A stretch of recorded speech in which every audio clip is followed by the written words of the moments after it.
Arrêtez tout et demandez-vous, et si tout ce que l'on vous a appris sur les 25 000 dernières années de l'histoire n'était qu'un mensonge? Imaginez un instant que les débuts de la civilisation ne se trouvent pas en Sumer ou en Égypte, il y a quelques milliers d'années, mais qu'une société hyper avancée a prospéré et s'est effondrée il y a 25 000 ans.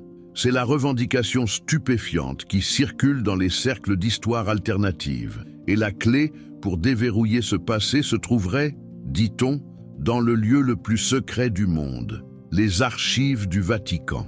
L'intérêt pour ce sujet nous touche au plus profond. Nous avons grandi avec une ligne du temps historique rigide. Mais les découvertes archéologiques anomaliques, OPART, et les théories persistantes sur d'anciens secrets nous obligent à regarder notre passé avec un œil neuf, voire critique, explorant les véritables énigmes de l'humanité. En tant que chercheur et auteur spécialisé dans les mystères historiques et l'archéologie interdite, j'ai passé des années à décortiquer ce type d'allégations. Mon approche est toujours de séparer la légende de l'évidence.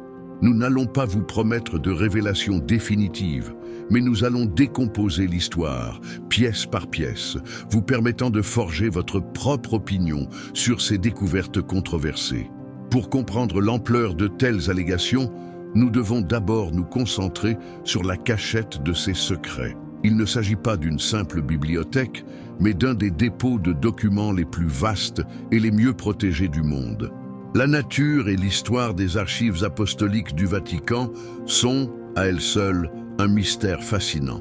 Les archives apostoliques, réalité et mythe. Les archives apostoliques du Vatican, anciennement appelées archives secrètes, ne sont pas secrètes au sens d'une conspiration, mais privées, appartenant au pape. Fondée au XVIIe siècle, elle renferme plus de 85 km d'étagères, contenant des siècles de correspondances papales et de registres historiques. L'accès est strictement limité aux chercheurs qualifiés et uniquement pour les documents de plus de 75 ans. Le concept clé à retenir est la préservation sélective de l'histoire. Au fil des siècles, le pouvoir dominant, qu'il soit religieux ou politique, a toujours eu la capacité de déterminer quel récit historique prévaudra. Cela n'implique pas nécessairement un complot actif, mais un processus naturel de valorisation de certains faits au détriment d'autres. C'est ce processus qui alimente les théories sur une possible archéologie interdite et des connaissances occultes. Imaginez les archives comme un gigantesque iceberg. La pointe visible par le public et les chercheurs représente les documents libérés et étudiés. La grande masse immergée représente des millions de manuscrits, de lettres et de registres qui demeurent inexplorés et non catalogués pour la plupart, un terreau fertile pour les spéculations sur d'anciens secrets. Laissant de côté la religion, si vous pouviez demander au Vatican de déclassifier un seul document, quelle période historique ou quel mystère choisiriez-vous? Laissez votre choix dans les commentaires. Je suis curieux de savoir ce qui vous intrigue le plus. Cette réalité d'un vaste océan d'informations largement inaccessibles crée le décor parfait pour les histoires d'incursions non autorisées. L'idée que quelqu'un ait pu pénétrer numériquement ses défenses pour accéder aux documents les plus profonds nous mène directement à la figure centrale de cette théorie du complot. Section 2, le légendaire hacker Ralph Bastet. La pièce maîtresse de ce puzzle est l'histoire de Ralph Bastet, un personnage qui, selon des récits circulant en ligne, serait un hacker de génie ayant réussi à s'introduire dans les systèmes numériques des archives du Vatican. La légende prétend qu'il ne cherchait pas de données financières, mais les secrets les plus enfouis de l'histoire humaine, convaincu que la vérité sur nos origines était délibérément étouffée.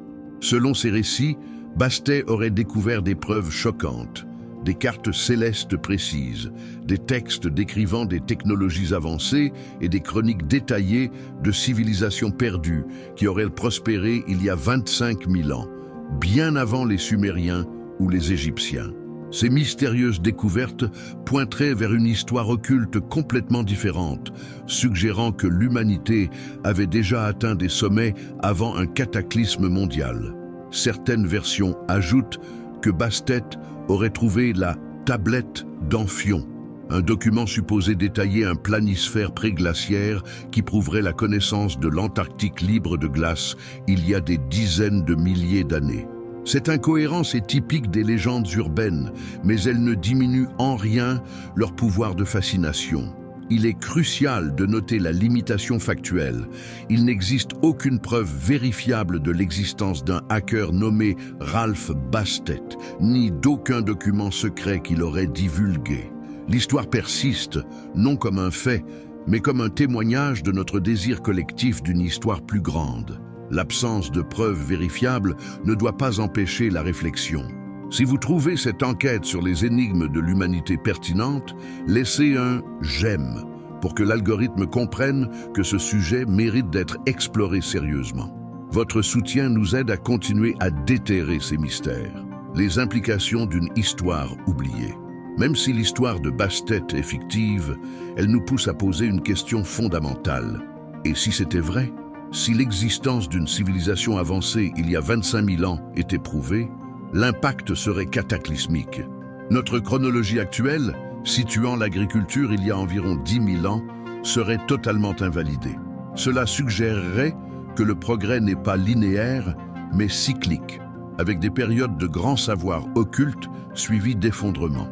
Cette idée se connecte directement aux nombreux mystères des artefacts hors de place, OPART, trouvés à travers le monde, des objets qui semblent technologiquement trop avancés pour leur époque. Des civilisations perdues, comme la légendaire Atlantide, cesseraient d'être un simple mythe pour devenir une possibilité historique plausible.